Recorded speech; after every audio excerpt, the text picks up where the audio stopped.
सामने फैलाकर बैठते हैं तो क्या आपके पैर इस प्रकार बाहर की ओर खुल जाते हैं, या फिर आपको पैर इस तरीके से रखने पर यहां पर डिस्कंफर्ट फील होता है इसलिए आप पैरों को इस तरीके से खोलकर खड़े होते हैं, या फिर घुटने को जब आप छाती पर लाते हैं तो आपको हिप में दर्द होने लगता है? अगर हां तो इसका कारण है आपके हिप के इंटरनल रोटेशन का कम होना, जिसके कारण आपको हिप पेन और बैक पेन जैसी कई समस्याएं हो सकती हैं।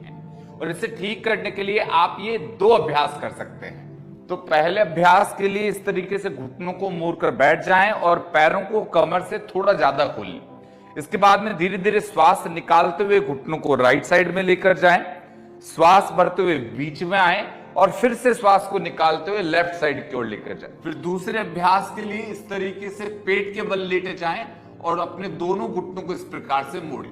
इसके बाद में धीरे धीरे अपने पैरों को इस प्रकार अंदर बाहर करें। इस तरीके से करने से आप अपने कमर और अपने हिप में एक बढ़िया खिंचाव महसूस करेंगे, जिससे आपको बहुत ज्यादा आराम